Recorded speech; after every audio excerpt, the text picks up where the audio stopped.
On March 13, 1901, in Corsicana, Texas, a terrible act of racial violence took place in broad daylight. A black man named John Henderson was burned alive in the town square, while nearly 5,000 white people looked on. His murder was not just about one man. It showed how fear, racism, and mob anger replaced law and justice in early 20th century America. At the time, Corsicana was a growing oil town. Its first public library opened that same year. A local crew helped drill the famous Lucas Gusher that kicked off the Texas oil boom. The city's oil field, which began producing in 1894, brought wealth and people to the area. By 1900, Corsicana had 3 banks, 12 newspapers, 8 hotels, and many busy stores. It was the quintessential boom town. That same period also saw the work of G.W. Jackson, an African-American educator who helped organize schools for black children. A high school named after him would later be built in the 1920s. This gave the appearance of a harmonious racial atmosphere, but that was only on the surface. Race relations in Corsicana reflected the rest of the South after Reconstruction, dominated by Jim Crow laws, racial segregation, and the constant threat of violence. While some claimed there was understanding between white and black residents, it was an uneasy peace held together by fear and inequality. Before the Civil War, nearly 1/4 of the people in Navarro County were enslaved. After emancipation, white Texans created laws that continued to limit black freedom. By the 1890s, white Democrats regained political power and passed segregation laws that kept schools, neighborhoods, and public spaces divided and unequal. Most black residents worked as sharecroppers or laborers, earning little and depending on white landowners. This unequal system created constant tension, and beneath it all lay the threat of white supremacist violence. The tragedy began with the brutal death of Valley Dale Younger, a white woman who lived near Corsicana. On the morning of March 6, 1901, her body was found near her home. Her 3-year-old child told neighbors they saw a big Negro attack her. That vague, racially charged claim was enough to spark panic. Later that day, officers arrested John Henderson, a black man who lived nearby and had been begging for food near railroad workers. There was no real evidence connecting him to the crime, only the frightened child's statement.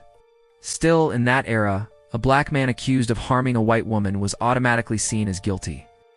News of Henderson's arrest spread quickly through Corsicana and other nearby towns. Rumors filled the streets, and local newspapers, desperate for a scoop on the biggest story to ever hit this small town, printed sensational stories that fueled anger. By the night of March 12th, crowds were gathering, and by dawn the next day, thousands of people had arrived, men, women, and even children. Law enforcement made little effort to stop what was coming. The Navarro County Sheriff tried to protect Henderson by moving him out of town, but an armed mob intercepted the group and forced the sheriff to hand him over. Surrounded by an angry crowd, Henderson was beaten and pressured into giving a confession. Whether it was true or not didn't matter. The mob had already decided his fate. The mob marched Henderson through the streets of Corsicana, turning his suffering into a public show.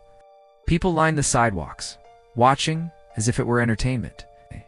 No court, no jury, just mob rule. They dragged him to the town square, tied him to a wooden stake, and set him on fire. The crowd cheered as flames rose around him. Some people shouted. Others watched in silence.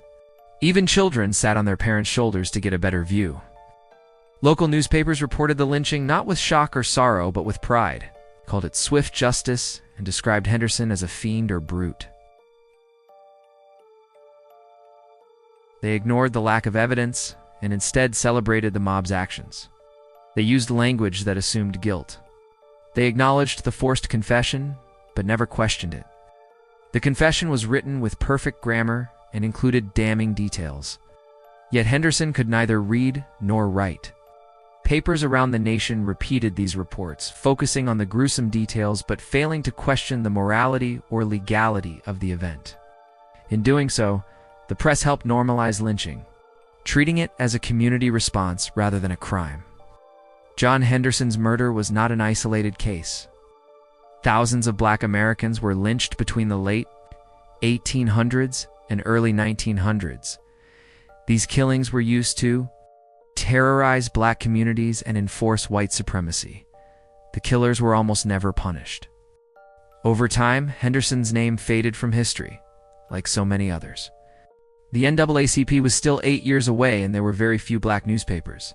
So there was no one to even consider the possibility that the wrong man might have been killed and that the actual killer was still out there. But remembering his story matters. It forces us to face the truth about America's past and to challenge the silence that allowed such cruelty to happen. We must learn from this history. We must reflect on what it says about justice and humanity. And we must resist the system that once made such violence acceptable. It can happen again. John Henderson, burned alive, not forgotten. Learn, reflect, resist.